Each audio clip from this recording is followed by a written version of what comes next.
नमस्कार, मेरा नाम हिमांशु देवन और आज इस वीडियो में बेसिकली एक पेशेंट की ही क्वेरी थी कि अंडकोश में अगर मेरे को दर्द है या मेरे टेस्टिस में पेन है, क्या वो रीज़न हो सकता है मेरे वेरिकोसील बनने का या फिर वो ही रीज़न है वेरिकोसील बनने का।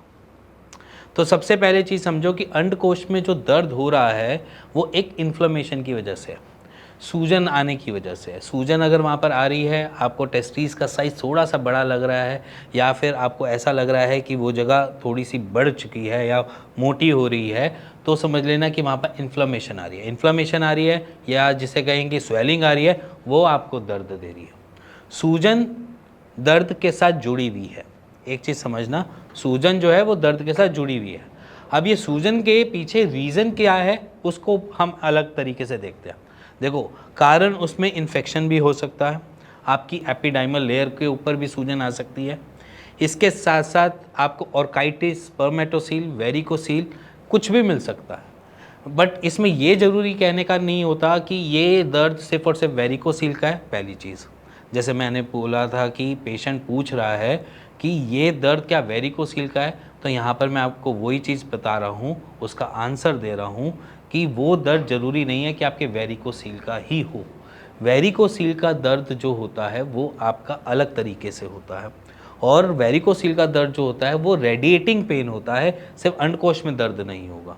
अंडकोश में दर्द बनेगा बट उसका दर्द कहीं दाएं बाएं जाएगा या ऊपर की तरफ नाभि के नीचे तक आ सकता है, आपकी ये जांघों के बीच में वाली जगह पे आ सकता है, आपके पीछे भी जा सकता है और आपके इस पैर या राइट या लेफ़्ट पैर की टूवर्ड्स नीचे की तरफ भी जा सकता है। ये दर्द वेरिकोसील का नॉर्मल है। अगर इनमें से कोई सा भी दर्द हो रहा है आपको, तो वो वेरिकोसील का माना जा सकता है। बट स्पर्मेटोसील का अंडकोश में दर्द होता है, ऑर्काइटिस का अंडकोश में दर्द हो सकता है। इसके साथ साथ अगर मैं बात करूं एपिडेमाइटिस का, उसका भी अंडकोश में दर्द हो सकता है। यहाँ पर अपने दर्द को पहचानने की और जानने की एक ही तरीका है, वो है आपके पास रिपोर्ट्स। एक नॉर्मल स्कैन की रिपोर्ट, जिसको यूएसजी स्क्रोटम या अल्ट्रासाउंड स्क्रोटम कहकर मिल जाती है, या किसी भी पैथोलॉजी लैब्स पे आप जाकर ये रिपोर्ट करवा सकते हैं। अब रही बात, क्या वो दर्द आपको आगे चल के मेजर दिक्कत दे सकता है? हाँ, दे सकता है आपको मेजर दिक्कत। बट ऐसे दर्द से कभी भी ऐसा नहीं हमने देखा कि पेशेंट वेरिकोसील में कन्वर्ट हो रहा है। आप क्वेश्चन था ना एक पेशेंट का ही कि क्या इस दर्द से मेरे को वेरिकोसील बन सकता है, तो मैं उसी का ही आंसर दे रहा हूँ। अगर ये दर्द बहुत लंबे टाइम से सिर्फ अंडकोश के एरिया में हो रहा है और कहीं रेडिएटिंग नहीं जा रहा है, तो समझ लेना कि वो जो दर्द है वो बेसिकली आपको वेरिकोसील नहीं बनाएगा, बट आगे आपको कहीं ना कहीं समस्या दे सकता है।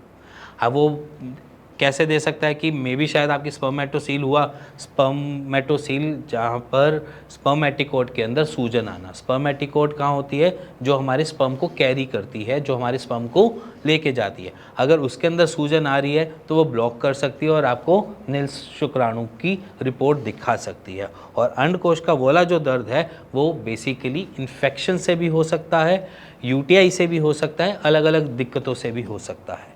तो जो ये स्पर्मेटोसील का दिक्कत है या ऑर्काइटिस की दिक्कत है, ये सारी की सारी सूजन से जुड़ी हुई हैं। आइटिस जहाँ पर लिखा गया ना, वहाँ पर इन्फ्लेमेशन आ गई, सूजन आ गई।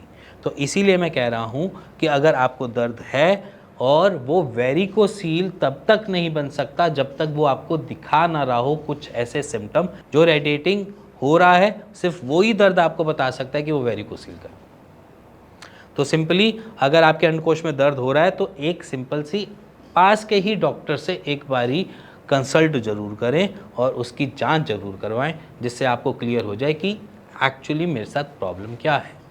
क्योंकि लोगों को बहुत डिलेमा होता है, वो मतलब परेशान होते हैं। उनको सबसे पहले जब अंडकोश में दर्द होता है तो उनको लगता है कि वेरिकोसील हो गया है, हाइड्रोसील हो गया है, मतलब अलग अलग सेंस है कि वो जिस हिसाब से सोच पाते हैं उस हिसाब से वो सोच लेते हैं। इनमें पेशेंट की भी गलती नहीं है, पेशेंट क्योंकि इस बारे में डिस्कस ही नहीं करना चाहता, सबसे बड़ी दिक्कत ही यही है। पेशेंट इस बारे में डिस्कस कर लेगा तो क्या पता उसको सॉल्यूशन मिल जाए, वो डिस्कस ही नहीं करता, वो छुपता रहता है, छुपाता रहता है। तो यहाँ पर मैं एक सिंपल सी चीज़ सबको बोलता हूँ कि अपनी प्रॉब्लम्स को शेयर करो, चाहे अपने आसपास किसी डॉक्टर को करो, बट ज़रूर शेयर करो। अगर आप छोटे हो, 18 साल के हो, 20 साल के हो या 21 साल के हो, तो प्लीज़ अपने पेरेंट्स को ज़रूर बताओ, क्योंकि पेरेंट्स कुछ ना कुछ आपको गाइड ज़रूर कर देंगे। और अगर आप नहीं समझ आ रहा कि पेरेंट्स से भी नहीं बात करनी, तो घर वालों से कुछ पैसे लेकर 200, 100-200 रुपये जाकर अपने आसपास के डॉक्टर को ही एक बारी चेक ज़रूर करवाओ।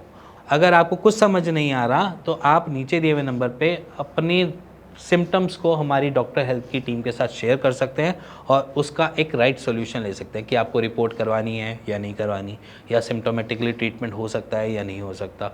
ये सारी चीज़ें वो भी बता देंगे। इसी के साथ मिलेंगे नेक्स्ट वीडियो के लिए, तब तक के नमस्कार।